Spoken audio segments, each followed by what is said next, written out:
cisuras que son la cisura lateral o de silvio, que es esta que está aquí, es una especie como de sombrecita acá atrás. ¿Cuál es la otra cisura grande? La cisura central o de Rolando, que usted ve, mira, este de aquí que no llega un pico aquí en la cisura lateral, acá en el centro de dos cisuras que ya vamos a conversar después, que es esta que está aquí, la cisura central, que ya usted la vio o la va a ver en la práctica. Y por último tenemos la parieto occipital, ¿no? La cisura parieto occipital, que aquí en la cara lateral es un poco difícil de ver, tiene que estar más o menos como por aquí, y que hace una línea imaginaria con la incisura preoccipital. Entonces, lo que tenemos por aquí, por delante de la cisura central de Rolando, por encima de la cisura lateral de silvio, corresponde al lóbulo frontal. Entonces vamos a hablar del lóbulo frontal, cara lateral. En relación al lóbulo frontal, por delante de la cisura central, yo veo una línea paralela, o una línea que circula muy parecido a esta cisura central de Rolando, una línea paralela que va por delante, que como está por delante de la cisura central, se va a llamar cisura, pero será el surco precentral, no, el surco precentral, ¿ya? Y también, de una forma, una especie perpendicular, ¿no? Formando una especie de T, tenemos dos surquitos más, uno hacia arriba y otro hacia abajo. El que está arriba, el surco o cisura. ¿Surco o cisura? Surco. Está en el lóbulo frontal. Está arriba, el superior, el surco frontal superior, y por ende el de acá se va a llamar surco frontal, inferior. Y eso es lo que nosotros tenemos en relación a las cisuras y a los surcos más notorios del lóbulo frontal. Entre estos surcos y cisuras, en dependencia de cómo usted lo va a llamar, quedan unos pedazos del cerebro, en unas porciones del cerebro. A esos pedazos o porciones del cerebro nosotros le vamos a llamar circunvoluciones o hilos. En teoría los dos son lo mismo. A veces a los hilos se le llaman las circunvoluciones más chiquititas, pero terminológicamente, por terminología, realmente circunvolución y giro es exactamente lo mismo. A las circunvoluciones más pequeñitas le llaman hilos y al resto pues se le llama circunvoluciones, pero realmente no tiene por qué ver la diferencia. Entonces tenemos circunvoluciones o hilos. Entre la cisura central y el surco precentral yo tengo una circunvolución. ¿Cómo se llama la circunvolución? La circunvolución precentral, ¿no? O también llamada pre-rolándica, si es que usted quiere recordar la rolando en vez de recordar la cisura central. Entonces es precentral, pre-rolándica, o algunos le llaman circunvolución frontal descendente. ¿Ya? Frontal descendente.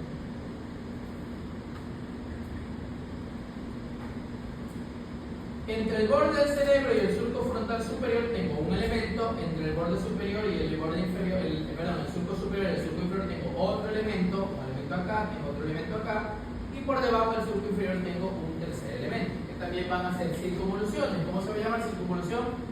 Frontal superior, frontal media y frontal inferior. ¿Ya? Circunvolución frontal superior, frontal media y frontal inferior. Y si usted se da cuenta, por delante del lóbulo frontal queda como una zona media descubierta, media olvidada por aquí, ¿no? Como que aquí, este pedacito de esto usted ve queda medio olvidado. Ya, esto se conoce como la zona prefrontal o ejecutiva. Entonces, el lóbulo frontal tiene la zona frontal, que es todo lo que hemos conversado hasta hace un momento, y esta zona que es la puntita del lóbulo frontal, que es la zona prefrontal o ejecutiva. ¿Ya? Ejecutiva, que en teoría es la que nosotros los seres humanos somos los únicos seres que la tenemos desarrollada, porque es ejecutiva, no es la parte educada, la parte lógica, el entendimiento, el razonamiento. Por eso se llama ejecutiva, es la zona prefrontal, pero es la que nos da la lógica, el entendimiento y el actuar bien. ¿No? En teoría los animales actúan por instinto, en teoría nosotros no actuamos por instinto, nosotros actuamos por análisis. Si eso hay que hacerlo, puede ser que haya que hacerlo, pero si usted cree que es incorrecto, aunque haya que hacerlo, usted no lo hace. Y todo lo contrario. En teoría los animales no hacen eso, el animal lo desea y lo hace. ¿Ya? Entonces esta zona prefrontal o ejecutiva, en teoría es la que nosotros nos diferencia del resto de especies, porque nosotros sí la tenemos desarrollada, mineralizamos, etc. ¿Ya? Ahora, ¿qué sucede? Acuérdese usted que la circunvolución frontal inferior, la que estaba aquí abajito, se dividía o se partía debido a unas ramitas que salen de la cisura lateral o de silvio. La circunvolución frontal inferior, gracias a la cisura lateral de Silvia, tiene una rama que va hacia arriba, se llama rama ascendente, y una rama que va hacia adelante, que se llama rama anterior. Tengo la rama ascendente y tengo la rama anterior. Esta rama ascendente y esta rama anterior me dividen a la circunvolución frontal inferior en tres porciones. Una porción que estaría entre la parte inferior de la cisura precentral y esta rama ascendente. Otra que estaría entre la rama ascendente y la rama anterior. Y por último, una que estaría por debajo de la rama anterior, que prácticamente ya sería la cara basal del cerebro o la cara inferior del cerebro. ¿Ya?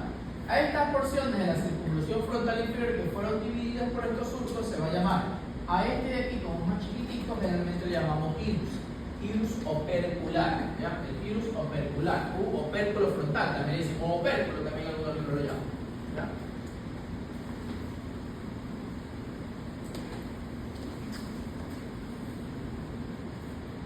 Como es chiquito, generalmente no se le llama circunvolución, sino que se le dice irus opercular. Algunos solo le dicen el opérculo, o mejor decirle el opérculo frontal, como usted lo quiera llamar. ¿Ya? Este chiquitito de aquí. Entre el ascendente y el anterior, yo voy a tener esta zona que, como alguien la vio, dijo que tiene forma de triángulo, le llaman el virus triangular. ¿Ya? Tiene forma de triángulo. Y esta porción de acá, más chiquitita, como está prácticamente ya en la cara basal, y recuerde usted que ya en la cara basal del cerebro yo tengo la base del hueso frontal y acá ya tengo el ojo. Entonces, esta cara ya basal, como se relaciona con el ojo, yo le recojo. Se llama área orbital. ¿Ya? Se llama área orbital. Entonces tengo el virus opercular, el virus triangular y a la zona orbital. ¿Ya? Ya luego veremos con circunvoluciones orbitales. ¿Una pregunta? Vámonos hacia atrás de la cisura central y correspondería al lóbulo parietal. ¿Ya?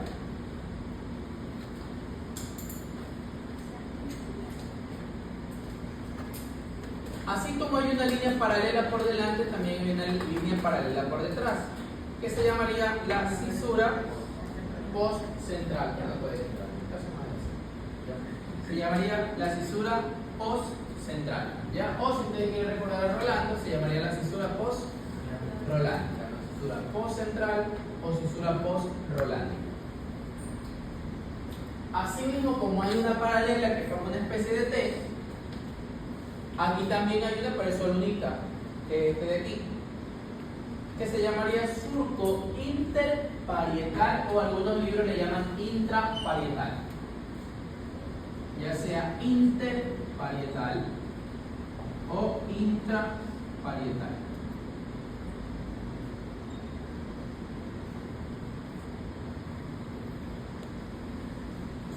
Inter o intraparietal, como usted le quiera llamar.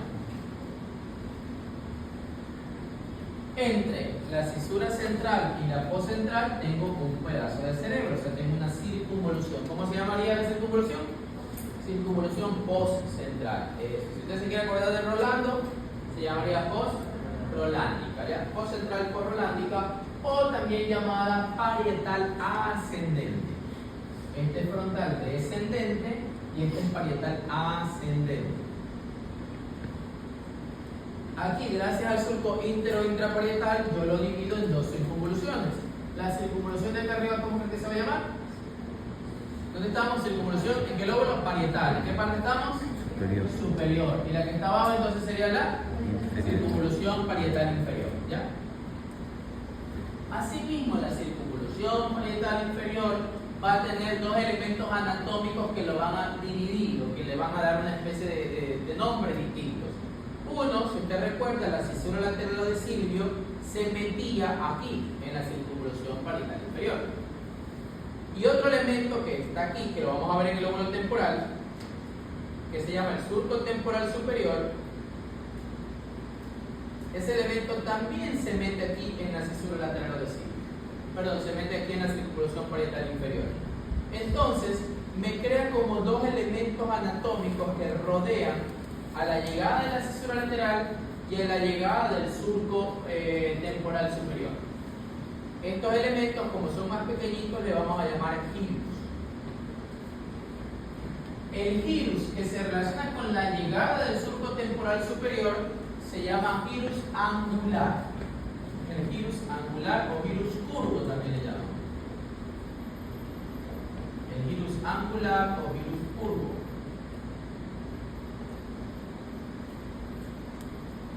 Cualquiera de los dos. Mientras que el giro que se relaciona aquí con el surco, con la cisura lateral del cilio, se va a llamar o va a ser el gyrus supramarginal.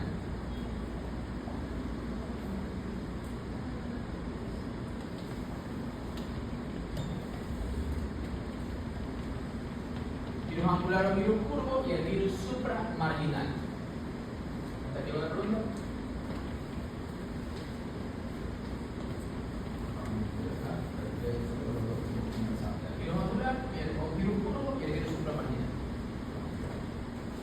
Al lóbulo temporal. En el lóbulo temporal ustedes saben que está por detrás de la cisura lateral y por delante de esta línea imaginaria. Encontramos tres surcos que ya lo hemos conversado, uno de ellos, ¿no? Un surco que está ahí, que es este que ya lo hemos conversado, que era el surco, ¿cómo se llama este? Temporal superior. Hay otro surco más y hay un surco que yo lo veo pero ya en la cara basal, aquí casi no lo veo.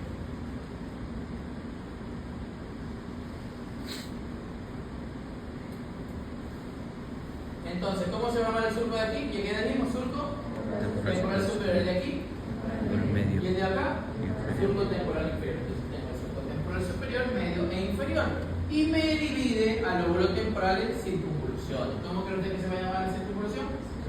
Temporal superior, media y temporal inferior. Fin de la historia del lóbulo.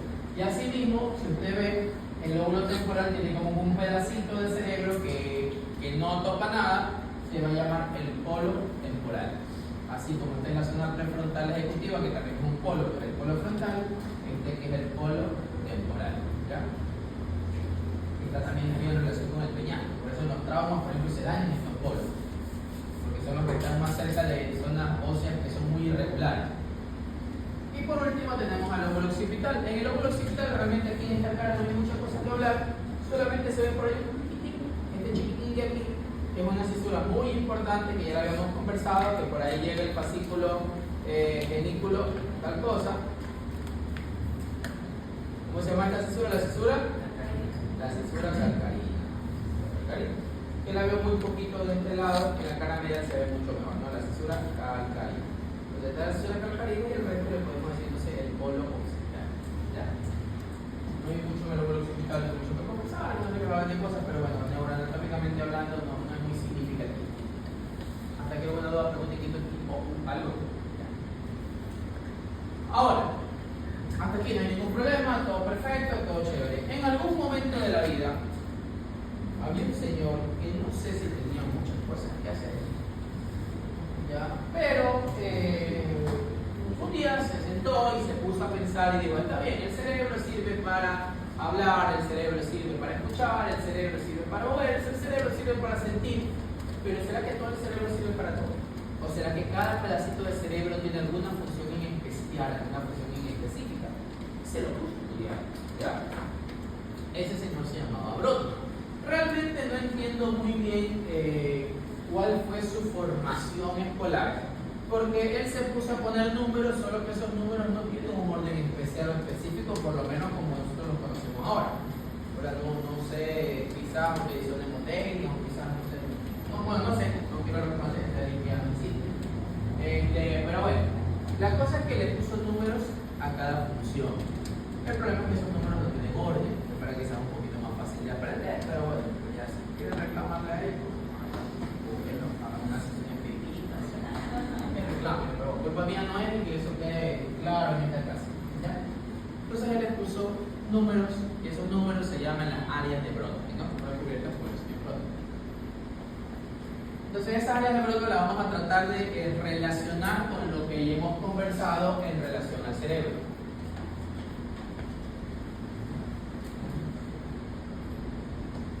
Entonces, en relación a la que ya hemos conversado el cerebro, así mismo el lóbulo frontal. Esta sería la cisura central de Rolando. Por delante de la cisura central de Rolando, o sea, aquí, donde estaría la circunvolución precentral yo me voy a encontrar con el área 4 de Brodmann. Aquí donde está la circunvolución precentral, yo me voy a encontrar con el área 4 descrita por Brodmann. El área 4 de Brodmann, ahora ya le doy función. El área 4 de Brodmann es conocida como el área motora primaria. Ya, área motora primaria. Aquí van a ser, más que todo en la quinta capa, donde hay unas neuronas grandototas, que son las neuronas de Betz, van a ser la vía que va a permitir el movimiento motor voluntario. ¿Y esa es la vía? Piramidal, no, la gran vía piramidal. Aquí nace la gran vía piramidal, pero se llama la gran motora primaria. Y por eso también se llama frontal descendente, porque la vía piramidal desciende. ¿Ya? Por delante del área 4, ahí sí no hay una circunvolución específica, ¿no? Por delante del área 4, o sea, si queremos el dibujito que acabamos de hacer en el lado izquierdo, lo queremos poner, por delante del área 4, más o menos aquí, ¿no? Cogiendo circunvolución frontal superior y circunvolución frontal media, en esta zona de aquí, yo voy a tener al área motora secundaria, que corresponde al área 6 de Brodmann, el área motora secundaria.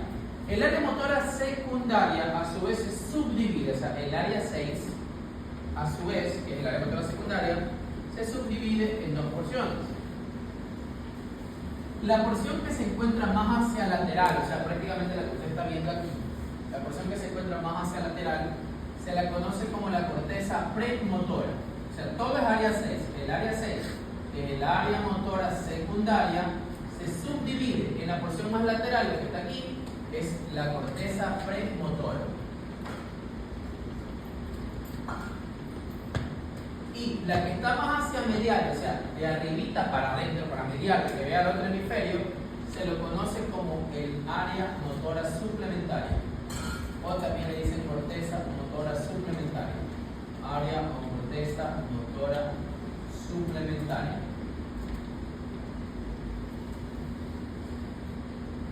Esta área motora secundaria, que está subdividida por las dos cosas que hemos conversado, son eso, un área motora secundaria, es un área de ayuda. O sea, yo por vía piramidal soy grosero.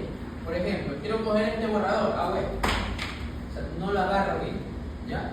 En cambio, yo, área 4 de Brodmann me permite movimiento. Área 6, acuérdense usted que el área 6 se conecta con qué estructura que ya habíamos visto. ¿Con qué fascículo que era larguísimo? La vía de la coordinación. ¿Cuál es la vía de la coordinación? Córtico primario. Exacto, hablando de cortical es área 6, acuérdense usted. Entonces, con las conexiones que tiene la vía de la coordinación, el fascículo cortico cuando el cerebro y el neurotálamo cortical, en la vía de la coordinación, y también con las conexiones que luego vamos a conversar que tienen con los núcleos de la base, le permite a usted que ese movimiento motor sea fino, sea bien hecho. O sea, yo quiero coger el borrador, lo agarro y llego a donde tengo que llevar, lo cojo de una forma adecuada, porque quizás se lo presiono mucho daño, o si lo presiono de forma muy suave, se me suelta de las manos. Eso lo hace el área 6, le permite al área 4 hacer las cosas bien. Por la zona prefrontal o ejecutiva yo ideo, por ejemplo. O sea, no solo todo lo que usted se grafica no siempre lo hace, ¿no? Qué sé yo, usted está pensando que luego de aquí se va a ir al cine, pero puede ser que salga, suceda algo y ya no se va. Pero quizás usted en la mente diga, no, yo voy a la casa rapidito, y me voy al cine. ¿Ya? Si usted lo está graficando, ese gráfico mental, que a veces lo hace. Por ejemplo, yo antes de coger el borrador, mi mente rápidamente está graficando cómo lo tengo que hacer. Eso lo hace el área 10. Y el área 10 hace un mapa mental de cómo usted va a hacer el acto motor. Y luego el área 6 se encarga de darle la fineza y el área 4 es la que lo hace. O sea, es un apoyo bastante interesante. Entonces el área 6, con las conexiones que tiene con el cerebro y los núcleos de la base, le permite a la vía motora voluntaria, área 4, hacer las cosas bien. ¿Ya? Recuerde usted que el área 4, luego de que Brodmann ya describió que el área 4 de Brodmann es el área motora, apareció un señor que se llamaba Penfield, que es un neurocirujano francés, que dijo, está bien, es motora, muy bonito y todo, pero mueve qué cosa, la pierna, el brazo, la cara, la lengua, todo mueve lo que sea, o no. Entonces aparece usted que ya lo vimos, ¿no? Si yo veo el lóbulo frontal de frente, aquí está el lóbulo frontal, aquí está el lóbulo temporal, aquí estaría la gran estructura comisional que es el cuerpo calloso, el otro lóbulo frontal. Esto es el área 4, ¿no? Este es el área motora, de un lado y lado. Pero Penfield dijo, ya, pero este pedazo de cerebro, ¿qué mueve? El brazo, la pierna, todo el cuerpo. Entonces él, mientras estaba operando, él analizaba. Y él se puso a revisar, mira, la parte más basal, sería la parte de acá abajito, ¿no? La parte de aquí abajo, ya cercana a la cesura lateral del ciclo, la parte de abajo que se mueve. Y cuando comenzó a tocar, se dio cuenta que aquí solamente se movía la cara del paciente, obviamente la contralateral, pongámoslo triste porque está de cabeza. ¿Ya? Obviamente se mueve la cara contralateral, ¿no? Yo pongo todo el gráfico completo para que se entienda mejor. Luego él comenzó a tocar un poquito más arriba, o sea, un poquito más arriba del área 4, y él se daba cuenta que lo único que se movía ahora del paciente era el brazo. Luego tocó un poquito más arriba y se daba cuenta que era como que bailaba la Macarena, porque solamente movía el cuerpito, ¿ya? No se movía nada más. Hasta que dijo, ¿y la pierna? ¿Dónde está? Pues vamos a la cara interhemisférica. Y él comenzó a tocar la cara interhemisférica y lo único que se movía del paciente eran las piernas. Es decir, que en el área 4 había la representación como de un hombrecito chiquito. Hombrecito chiquito se llama homúnculo. Un homúnculo es un hombrecito chiquito. El homúnculo, como es de movimiento motor, y como fue descubierto por Penfield en Penfield, el homúnculo motor de Penfield le llamó.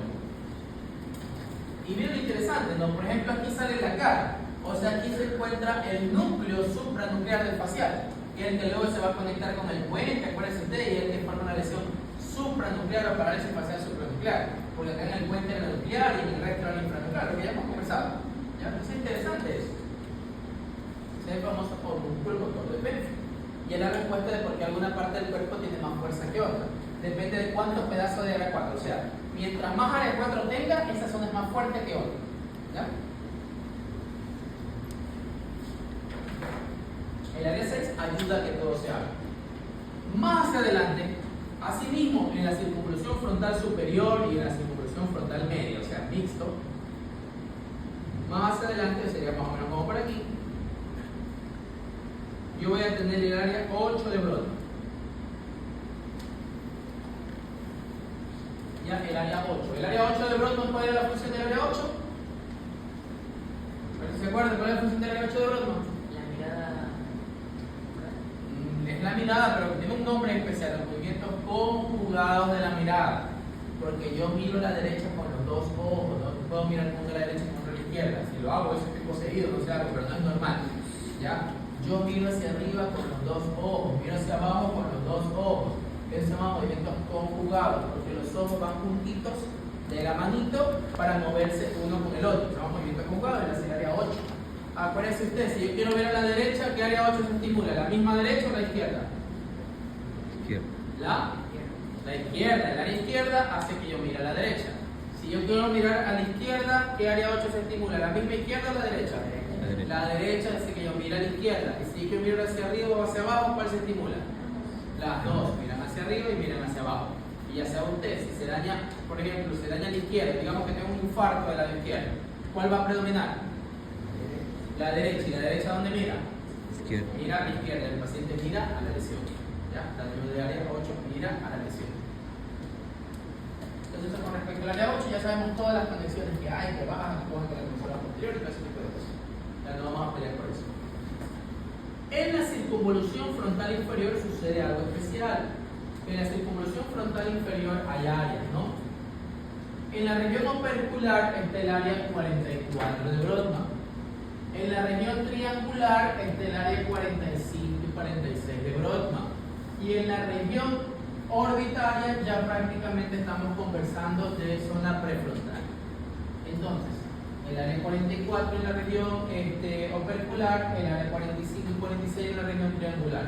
El área 45 y 46, estas dos áreas de aquí, se llaman el centro del canto, ¿no? Algunos lo tienen desarrollado, algunos lo tenemos hecho un desastre, pero el área 45 y 46 se la considera como el centro del canto. Si está bien desarrollado, que canta bonito, y si está hecho un desastre, pues canta medio raro, ¿ya? Ahora, el área 44 es un área que solamente tiene función en el hemisferio dominante, y eso es importante, ese es un tema de elección. ¿Qué área tiene función en el hemisferio dominante? ¿Tal cosa es dominante o no? ¿Cuál es la siguiente característica en el hemisferio dominante? No sé, como sea, pero eso es importante que usted sepa cuál sí tiene función en el hemisferio dominante o cuál es función en el hemisferio dominante. El área 44 solamente tiene función en el hemisferio dominante. Y es un área que fue descrita por Broca y por eso se lo conoce como el área de Broca. Como usted sabe que nosotros estamos tratando de olvidar los epónimos, porque no son académicamente correctos, al área de Broca ahora se le conoce como el área motora del lenguaje.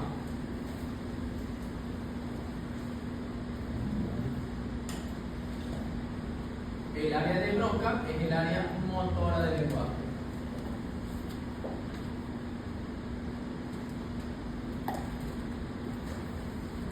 Descrita por Broca. Entonces, gracias a esa área usted habla, usted expresa palabras, usted puede expresarse. Si yo tengo una lesión del área de Broca, si yo tengo una lesión, generalmente a eso nosotros le llamamos la afasia de Broca.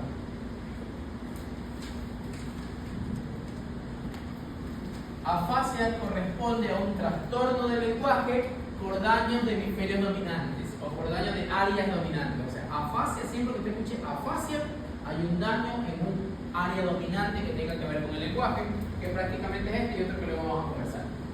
Una afasia de Broca. ¿Cuál va a ser la característica más importante de la afasia de Broca? Que el paciente va a tener trastorno del lenguaje. Puede ser que el paciente no hable nada, te hable con él y no puede expresarse. Puede ser que el paciente hable solamente como diciendo sí, no, le damos lenguaje telegráfico. ¿Cómo se llama? Sí, señor, ¿qué le pasó? No, tal cosa, sí, tal cosa, no. O sea, no tiene un lenguaje muy expresivo. Puede ser que hable con un lenguaje sin gramática. En vez de decir yo ayer me fui al cine, diga yo ayer sí. O puede ser que intente hablar, pero no se le entiende absolutamente nada. Hace un lenguaje que se llama lenguaje en jerga. El lenguaje en jerga es el lenguaje del héroe. Se parece que el héroe. Señor, ¿cómo se llama?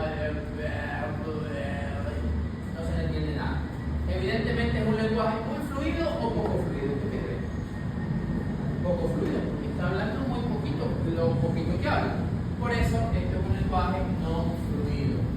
Algunos también dicen la afasia no fluida. Un lenguaje que no fluye, no expresa bien las palabras. Él entiende, ¿no? Señor, ¿cómo se llama? Pero sí le entiende, pero lamentablemente no lo puede expresar, ¿ya? En la zona prefrontal o ejecutiva, nosotros tenemos dos porciones. La zona prefrontal o ejecutiva tiene dos porciones. La porción de la cara lateral, la que estamos viendo, es área 9 y 10 de Broca. ¿Ya? Esta es la zona de la inteligencia, es la zona del juicio, es la zona lógica, es la zona que le dice a usted qué es lo que está mal. Si usted quiere hacer algo mal, es la conciencia que le dice, hey, no hagas eso, lo que tú quieras, pero no puedes, no se debe hacer eso. O sea, es la representación neuroanatómica de la conciencia, es la suma de sus valores. O sea, mire que en la zona prefrontal ejecutiva está el área 9 y 10, que tiene que ver con eso, con los valores, la conducta, etc. Pero a su vez, en la misma zona prefrontal, en la cara basal, yo tengo el contrario, que es el área 11 y 47, que es límbica. Área 11 y 47, que es límbica. En cambio, aquí existe todo lo contrario. Aquí usted es en la zona del deseo, de hacer lo que usted quiera sin importar si eso está bien o mal.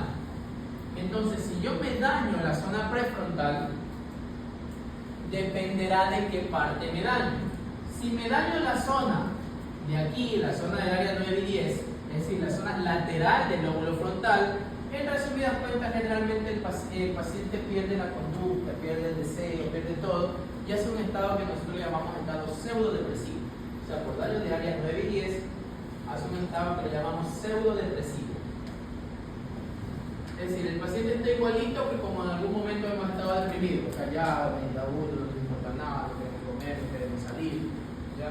Generalmente hacen, por ejemplo, un quemismortismo por la sociedad, no le importa, está todo sucio. Tiene alguien que, no sé, viene la pareja, y no le importa, no, yo no quiero bañarme, no quiero ver a nadie. Llega ahí, no te importa que huelas mal y que ella se dé cuenta o él se dé cuenta, no, me da igual. Ya hacen un quemismortismo social, no le interesa a la sociedad, un estado pseudodepresivo, que pierde la conducta, pierde el juicio, pierde el entendimiento. Cuando se daña la parte basal de la zona prefrontal o ejecutiva, sucede mucho en los traumas, accidentes, el cerebro se golpea contra el lóbulo frontal y lo daña. En cambio, el paciente, como tiene un trastorno límbico, se pone todo agresivo, todo enojado. Ahí le llamamos nosotros un estado pseudopsicótico.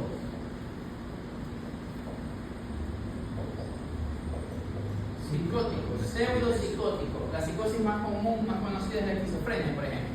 Ya, el estado pseudo psicótico, el paciente se hace agresivo, enojado, insulta, golpea, se está hospitalizado, a veces hay que fijarlo en la cama porque si no hace daño. ¿Ya? A veces nos pasa, pacientes de accidentes de tránsito, que están agresivos, gritando, insultando, le hacemos una tomografía, tienen múltiples lesiones en la parte basal del lóbulo frontal, es decir, en el área 11 y área 47. Y la mamá llega a veces y dice, doctor, le juro que mi hijo es una persona muy educada, muy respetuosa, una persona, un niño muy bien criado por nosotros y todo, pero no lo desconozco. Está que insulta, está que grita, quiere golpear a todo el mundo. Casi lo golpea, no sé, el papá, casi lo quiso golpear, no sé qué pasa, estoy preocupada. Pero decimos, señora, una lesión en esa zona que tiene que ver con el comportamiento, con la conducta, y por eso él está así. Ya, eso llamamos nosotros estar frontalizado. En algún momento que cuando yo tenga su experiencia hospitalaria, va a escuchar lo que dice el doctor y dice, no sé por qué está agresivo, golpeando, insultando. Está frontalizado. Quiere decir que tiene alterada esta percepción y por ende, si está muy agresivo es porción basal y si está en estado depresivo es la porción lateral del cerebro, que no es lo mismo. Espero que ustedes como dos cosas opuestas. Y ese es el lóbulo frontal. Una pregunta hoy que no dijo algo. Hablemos del lóbulo temporal. En el lóbulo temporal nosotros, si usted se da cuenta, aquí cercano a la parte superior del lóbulo temporal, más o menos por aquí, como en esta zona, nosotros tenemos el área 41 y 42 de Brodmann, ¿no? En el lóbulo temporal, circunvolución temporal superior aquí pegada al sistema lateral del cilio, tenemos el área 41 y 42 de Brodmann. ¿Cuál es la función del área 41 y 42? Centro cortical primario y secundario de la audición. Aquí llega el fascículo. El fascículo pedículo temporal. Pedículo temporal llega al área 41 y deriva al área 42, ¿no? Ya sabemos eso y ahí se capta la audición. De abajo hacia arriba, si usted se da cuenta, la circunvolución temporal inferior, media y superior, usted le va poniendo área de Brodmann. Aquí abajo nosotros tenemos el área 20. La circunvolución temporal inferior es el área 20, que tiene una función clara. La de en medio es el área 21 y la de más arriba, la circunvolución temporal superior, es el área 22 de Brodmann. El área 22 de Brodmann tiene función en ambos hemisferios, pero la que me interesa que tenga que ver con dominancia es en el hemisferio dominante, tiene que ver con el lenguaje también. Entonces el área 22 en el lado dominante, así como un centro motor del lenguaje, también tenemos que tener un centro. Si hay un motor, el otro, ¿cómo va a ser el centro? Sensitivo del lenguaje. Y fue descrita por Wernicke. Wernicke descubrió esa área. Entonces, el área 22 de Brodmann es el centro sensitivo del lenguaje. El centro sensitivo del lenguaje, descrito por Wernicke, por eso también le llaman la área de Wernicke. Si se daña, ¿qué cree usted que va a provocar? Una fase de afasia de Wernicke o afasia sensitiva del lenguaje, comprensiva del lenguaje también le dicen algunos, ¿ya? La fase de Wernicke, fase comprensiva. ¿Qué es lo que permite el área de Wernicke? Comprender el lenguaje. O sea, yo le puedo preguntar a cualquiera de ustedes, ¿cómo se llama? Si yo me llamo tal. O sea, pero para usted va a comprender. Usted me puede decir, el perro está bonito. Se está hablando, pero no está comprendiendo lo que yo le estoy diciendo. Entonces, la comprensión del lenguaje, la comprensión viene por Wernicke. Y luego Wernicke se comunica con el área 44. Es decir, que yo tengo que tener un fascículo que comunica a los elementos de los lóbulos entre sí. ¿Cómo se llamaban los fascículos que conectaban hemisferios entre sí? Comisural. ¿Cómo se llaman los fascículos que conectan el cerebro con otras estructuras? De proyección. Que la siguiente semana tenemos la primera lección. Y nos falta conocer cuáles son los fascículos que conectan los elementos hemisféricos del mismo hemisferio entre sí. Estos fascículos se llaman fascículos de asociación. Fascículo de asociación que conecta el área 22 con el área 44. Yo le pregunto, ¿cómo se llama? Comprendo por 22. Fascículo de asociación a 44, yo me llamo tal. Fascículo de asociación. Si el paciente tiene una lesión, se producirá una fase sensitiva del lenguaje, la fase de Wernicke. La fase de Wernicke, el paciente no comprende, pero como sí puede hablar habla de más. Es como que, por ejemplo, usted sale a exponer un tema que no conoce, no sabe, no comprende el tema, pero usted dice, yo no me voy a quedar callado, no voy a decir algo, y usted se puede hablar todo de nación. Entonces habla mucho, ¿por qué? Porque no comprende. Entonces el paciente con afasia de Wernicke, ¿qué es lo que pasa con él? El paciente habla de más, habla bastante, habla full. Habla tanto que a veces se inventa palabras. Ya se inventa, crea palabras nuevas, que usted si no sabe, porque piensa que es una persona muy culta, que está creando nuevas palabras, y eso usted las desconoce. Entonces el paciente habla mucho, por ende aquí, esta afasia, a diferencia de la anterior, ¿es fluida o no fluida? Es fluida, habla hasta de más. Es una afasia fluida, a diferencia de la anterior, que es una afasia no fluida. Entonces facilito, ¿no? Usted, si el paciente no puede hablar, es bronco. Si el paciente no comprende y habla como loquito, es Wernicke. Pero también tenemos la posibilidad de que se dañen las dos, tanto el área 44 como el área 22. Y eso se llama afasia mixta o global.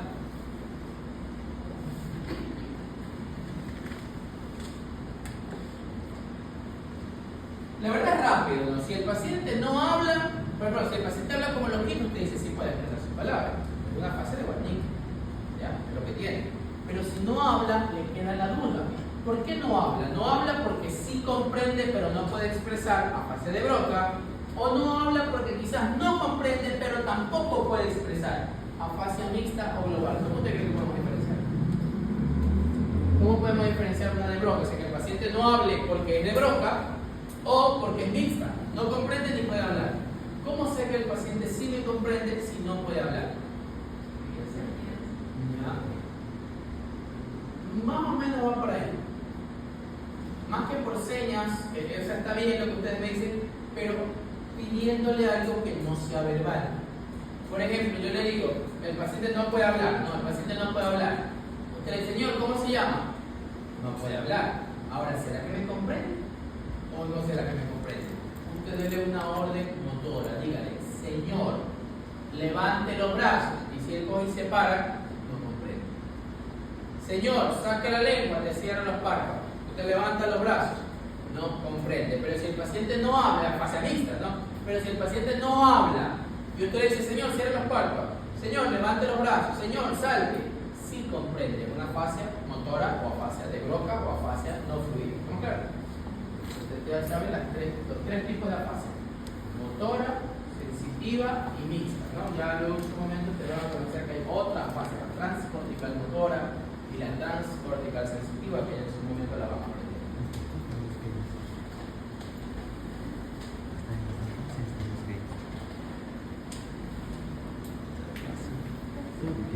Y eso. En el hemisferio no dominante, el área 22, algunos libros dicen que el área 22 tiene que ver con el reconocimiento de melodía, o sea, no es una función dominante, pero bueno, en el área no dominante, el área 22 tiene que ver con las melodías. En la punta del lóbulo temporal tenemos al área 38 de Brodmann, que si usted ve tiene el mismo colorcito de área 47 porque es límbica. Ya es límbica, tiene conexiones con algo que ya vimos, que es el complejo nuclear amigdalino. El área 38 es el centro del miedo. El centro del miedo tiene que ver con esa sensación de miedo. Y se relaciona con el complejo nuclear amigdalino, que tiene que ver también con los sentimientos y los recuerdos, que bueno, cuando vemos el sistema límbico lo vamos a conocer, ¿no? El centro del miedo. En la parte posterior del lóbulo temporal, es decir, antes de ser lóbulo occipital, tenemos al área 37 de Brodmann. El área 37 de Brodmann es el centro de la prosopagnosia.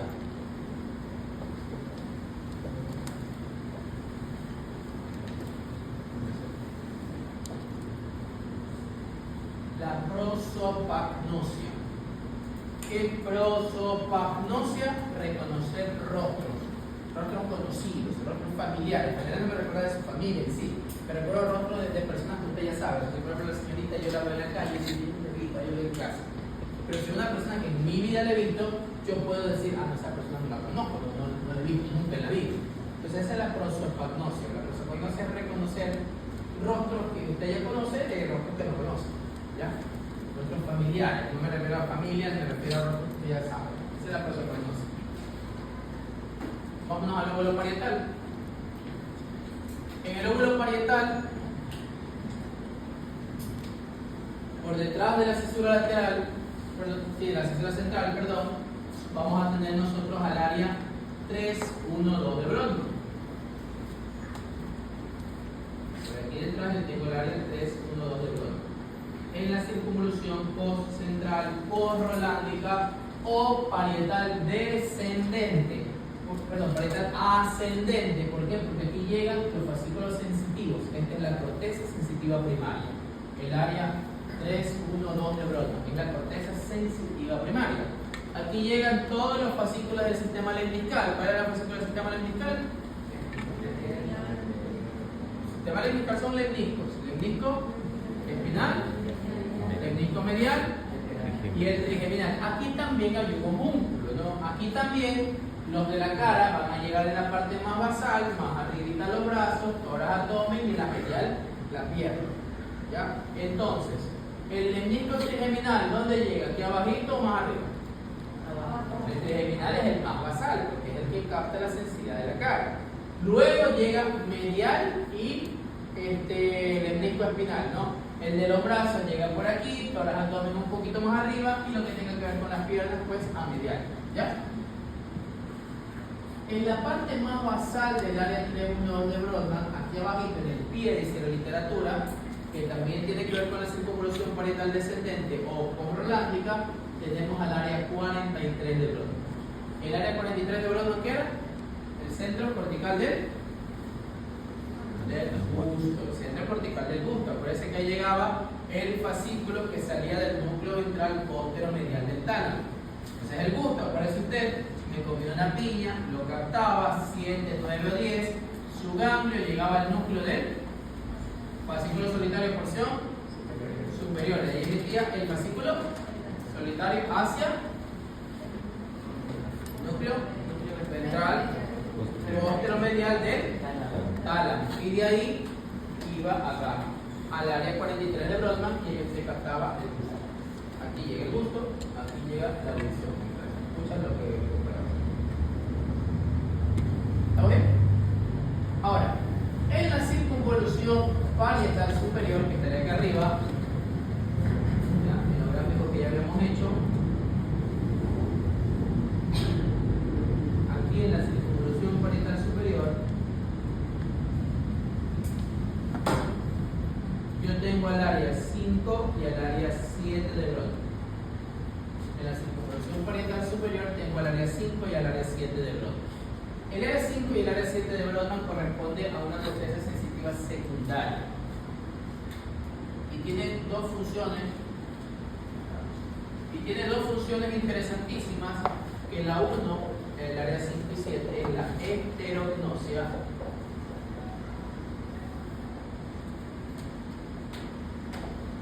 y la otra es la somatognosia.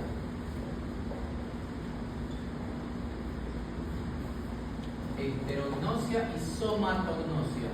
¿Qué es la esterognosia? Reconocer un objeto tocándolo. O sea, por ejemplo, yo tengo esas dos cosas ahí, yo cierro mis ojos, voy a tocar y yo digo, yo sé que este es el marcador y que este es el borrador, no tengo que verlos, los reconocí con al tacto. Eso se llama esterognosia. ¿Ya? ¿Y qué es la somatognosia? La somatognosia no significa reconocer algo, ¿ya? ¿Y soma qué significa? Cuerpo. Entonces, reconocer las partes de su cuerpo, eso es somatognosia.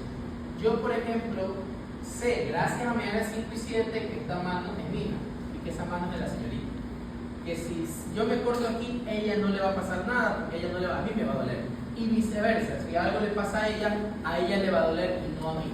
Eso usted era doctor, pero eso es facilito, sí, pero para que usted pueda entender ese facilito, tiene que tener un área 5 y 7 de Brodmann bien hecha. Mi profesor de neurología nos contaba que mi profesor de posgrado, una vez un caso interesantísimo, que le llamamos incluso el profesor de él, para que lo vayan a ver. Pero miren, vean a esa señora, ¿qué le llama la atención? Lo que le llamaba la atención clarísimo, que era muy, muy notorio, es que la señora solamente se inclinaba la parte derecha de lo que es el cráneo. Se maquillaba con un ojito y se pintaba hasta la mitad de la boca, o sea, no se maquillaba la mitad de la cara. Y en la otra parte del cuerpo no le hacía nada. Entonces se pusieron a revisar. Y alguien le preguntó, señor, ¿y por qué no maquilla la otra parte de su cuerpo? No, ese cuerpo no es mío, esa es otra cara. Y no me preocupo. Yo, señora verá lo que hace. O sea, ella sí veía esa zona, porque el área 17, que tiene que ver con la visión, estaba bien. Veía, pero ¿qué pasa? Que no tenía un área 5 y 7 adecuada que le permitía ver eso y saber que es propio. Entonces la señora no reconoció la parte izquierda del cuerpo. ¿Por qué? Porque tenía un tumor a nivel del área 5 y 7 del lado derecho, que no le permitía reconocer esa parte, esa zona del cuerpo como propio. Entonces, para que vean lo interesante. El área 39, a ver, el gyrus angular y el gyrus supramarginal se van a subdividir en estas dos áreas.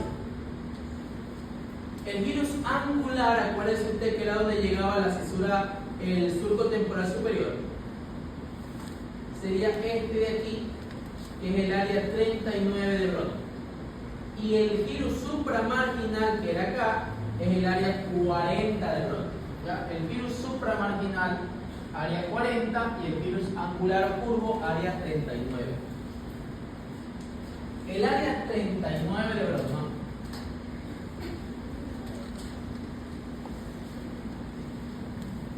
Igual. 39 gyrus angular, 40 gyrus supramarginal. ¿Ya? El área 39 de Brodmann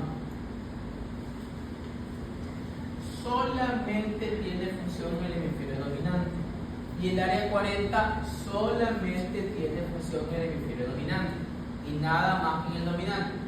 El área 39, función, cálculo matemático. ¿Ya? Área 39, función, lectoescritura. Área 39, función, reconocimiento de los dedos, tanto de las manos como de los pies. Área 39, reconocimiento derecha-izquierda, algo que a veces nos cuesta mucho, saber cuál es la derecha y cuál es la izquierda. Área 39, ¿ya? Estábamos en nuestro proceso de formación, aunque toda la rotación de neurología, o sea, neuroclínica, ¿no? En el pase de visita tienes que decir cuál es la lección derecha, la lección izquierda, el motor derecho, el motor izquierdo. Si te equivocabas, te ponías una cintilla roja. Eso quiere decir que tienes que descartar que no tengas un tumor parietal. Es decir, ponte una cinta y es una resonancia, porque capaz que tengas un tumor en el lóbulo parietal, lado dominante, área 39. ¿Ya? Y hasta que no te descartes eso, no te puedes sacar la cinta. O sea, reconocimiento derecha-izquierda, reconocimiento de manos y pies, lectoescritura, cálculo matemático. Todo eso es el área 39 de Brodmann.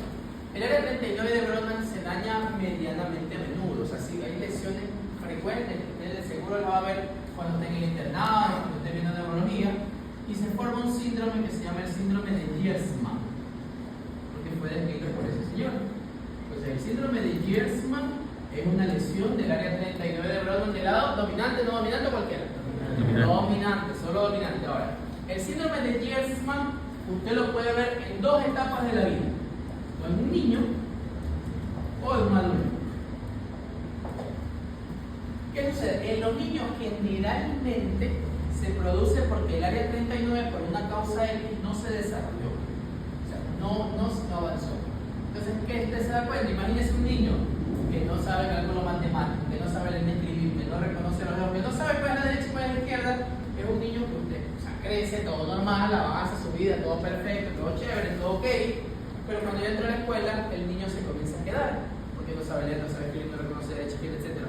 Entonces se comienza a quedar, quizás como no entiende y no comprende, se hace un poquito agresivo, se hace un poco dejado, y uno piensa que quizás ya es la propia actitud del niño, pero luego de un análisis psicológico se dan cuenta que realmente él no sabe eso, y por ende lo que tiene es un síndrome de Gerstmann en el niño. No es que tuvo una lesión y que por eso ahora está así, sino que simplemente no se desarrolló. Entonces, bueno, hay que hacer análisis porque eso no se cura. Entonces hay que hacer estudios neuropsicológicos, ver para qué es bueno, generalmente lo ponen a pintar, etc. Pero se da cuenta en la infancia, ¿no? Pero también puede haber un síndrome de Gerstmann en el adulto. Ahora, en el adulto, generalmente es un adulto que, qué sé yo, tiene 45 años de edad, sabe leer, sabe escribir, sabe derecha izquierda, reconoce los dedos humanos, pero pasa algo. Tiene un tumor en el área 39 dominante, tuvo un accidente de tránsito y se dañó el área 39 dominante, tuvo un infarto en el área 39 dominante, tuvo una hemorragia cerebral en el hemisferio dominante, y de repente esa persona que sabía hacer todo esto ya no lo puede hacer. Entonces un síndrome de Gerstmann de adulto. Asimismo, hay que ver si revierto o no revierto, pero igual para que usted entienda que existen dos momentos. En En el niño generalmente es porque no se desarrolla el área, y en el adulto generalmente sí se desarrolló, pero bueno, algo pasó y se dañó. ¿Ya? El área 40, en el lado dominante, siempre la única función ahí es el centro de la praxia. ¿Qué es la praxia? La praxia es hacer algo que tenga pasos, que tenga muchos pasos, o que tenga varios pasos. Por ejemplo, usted le puede decir al paciente: señor, haga como que va a sacar un fósforo y lo enciende.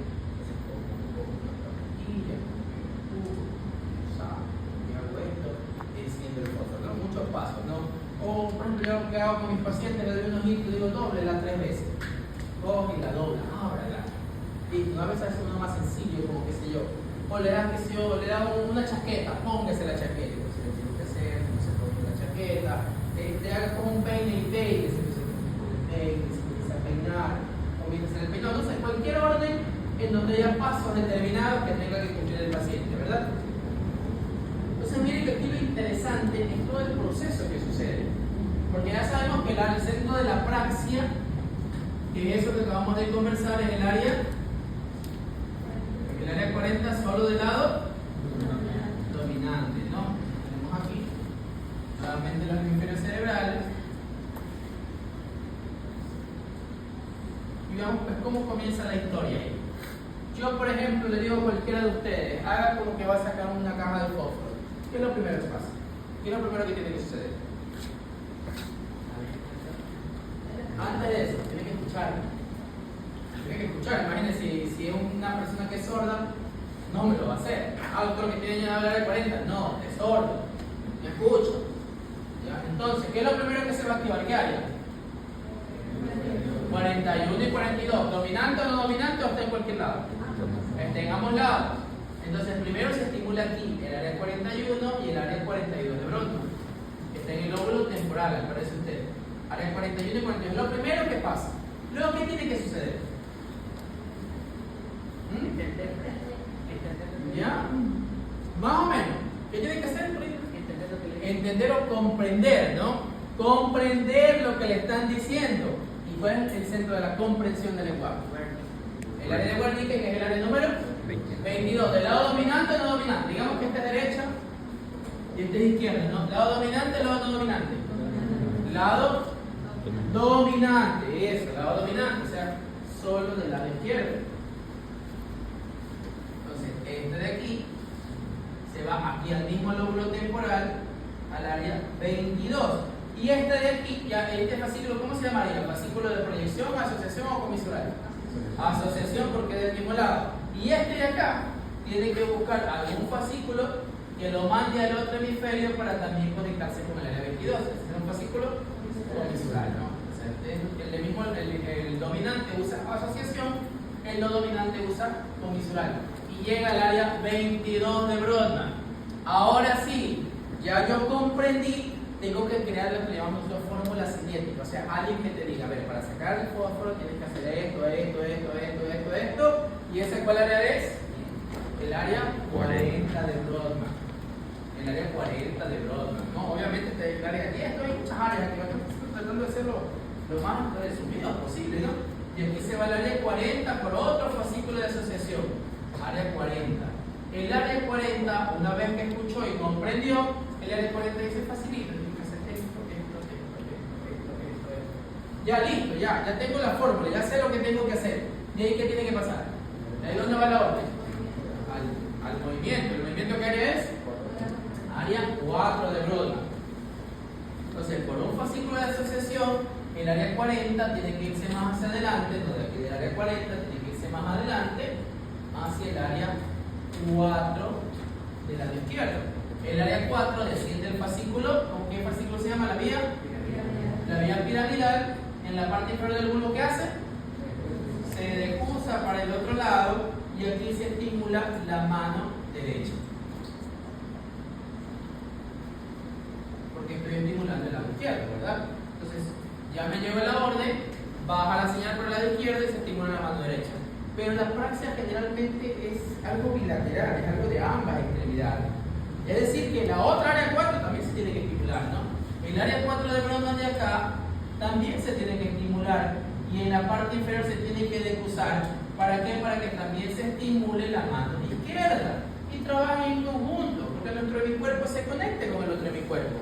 Y ahora viene la pregunta: ¿cómo esta área 40 me va a activar el área 4 del otro lado si solamente el área 40 está del lado izquierdo?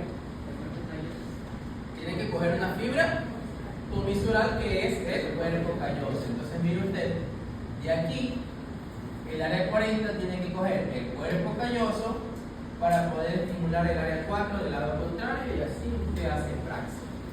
O sea, en resumen, si yo quiero hacer praxia, no solamente tengo que tener el área 40 bien, tengo que tener el área 41 y 42 bien, por lo menos una, ¿no? Porque cualquiera de las dos me va a estimular. Tengo que tener el área 22 bien, tengo que tener el área 4 de los dos lados bien.